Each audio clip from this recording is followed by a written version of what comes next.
नाम राखिदिनु नै हाम्रो समाजको लागि चाहिँ समाजको नाम खोज्नुको लागि चाहिँ हामीले कति चाहिँ साह्रो पऱ्यो। पहिला हामीले चाहिँ युनियन भनेर खोल्यौँ। युनियन खोल्दाखेरि चाहिँ रेजिस्ट्रेसन भएन हाम्रो। लास्टमा चाहिँ अब के चाहिँ राख्ने भन्दाखेरि चाहिँ अब लास्टमा उहाँले चाहिँ नाम खोजेर अब कता अब बाट खोजेर चाहिँ समाजको नाम चाहिँ मजदुरी इन्दिरेनी समाज राख्नुपर्छ। हाम्रो समाज यो राख्यो भने चाहिँ हामीले चाहिँ फलाफुल के अरे 7वटा रङको उसले गर्दाखेरि चाहिँ हाम्रो समाजलाई राम्रो हुन्छ, अन्तिमसम्म राम्रो हुन्छ भन्ने चाहिँ उहाँले राखिदिनु भएको छ र उहाँले अब थुप्रैपल्ट बोलाउनु पाएको छैन। के अरे उहाँले हामीलाई बहुतै सपोर्ट पनि दिएको छ। अब कतिवटा कुरामा हामीले के अरे अगाडि बोल्ने शिरमा अगाडि बोल्ने छैन भने अलिकति कमजोरी जस्तो लाग्दैछ है। अब यो अहिले जति पनि अब हामी बसिरहेको छ यो चियरहरू यता होइन। अब के भन्दाखेरि चाहिँ त्यति बेला अब स्टेपको टाइममा हामी डिस्कस गर्थ्यौँ, लड्थ्यौँ, उहाँ पनि हामी साथमा कुदेर उहाँले गर्थ्यो। अहिले तपाईँहरू सबै मजदुर के अरे बसेको छ स्टेप सरकारको टाइममा पाएको चियर हो यो।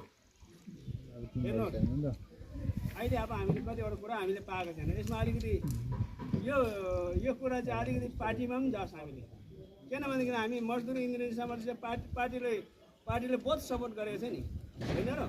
अब पार्टीले सपोर्ट गरेपछि हामीले पनि केही न केही फाइदा त पाउनु पऱ्यो। हामीले एउटा समाजघर माग्यौँ, समाजघर पाएको छैन।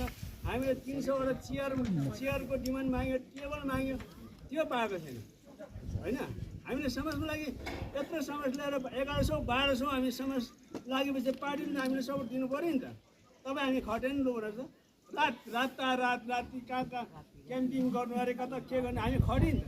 अहिले पनि हामी आशा छ पार्टीमाथि। अब हामी मजदुर मान्छे पुग्नु सक्दैन नि, सक्छ लु भन्नुहोस् त।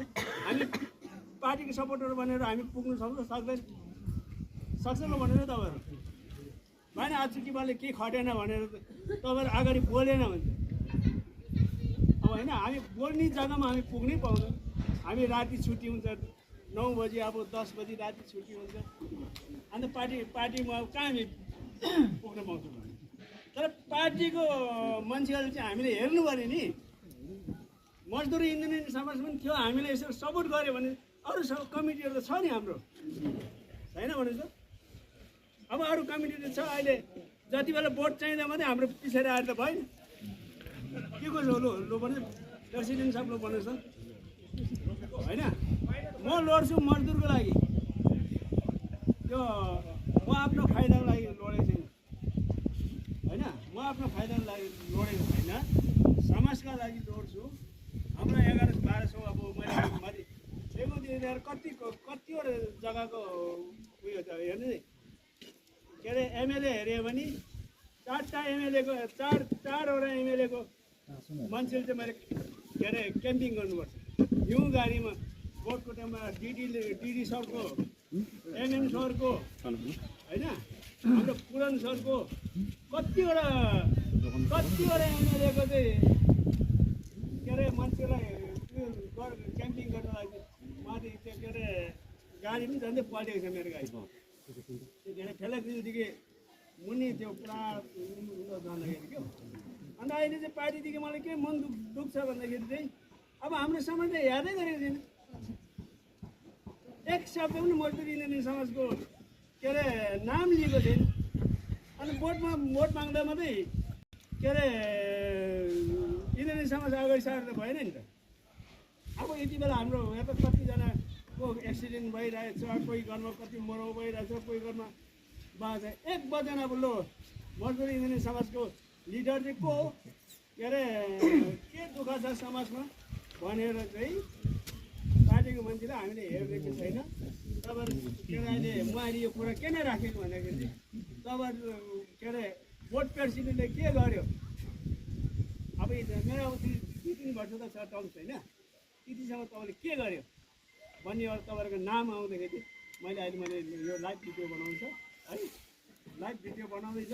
यो कुरा चाहिँ अब पार्टीको हाम्रो मिनिस्टर पुरान सरले हाम्रो सेम सरले ल सेम सरदेखि लिएर चाहिँ अब जति पनि आज हामीले खटिँदैछ के अरे हामीलाई खटाएको छ हामीले कस्तो कस्तो गरेर हाम्रो आफ्नो खर्च खाएर खटेको छ हामीले गाडी के अरे 2 लाख 3 लाख त आफ्नो समाजको पैसा खर्च गरी हामीले खटेको छ त्यो पैसा त हामीले फर्केन नि फर्केन भने अब फर्कोस् नफर्कोस् त्यो अब हामीले उयो छैन नि होइन तर पनि अब पार्टीले त हामीले सपोर्ट दिनु पऱ्यो नि हाम्रो यसरी अब हेर्नुहोस् हामी समाज के अरे पार्टीले अलिकति सपोर्ट दिनु भने कमसेकम या फोनमा सपोर्ट दियोस् या त घर बनाउनु दियोस्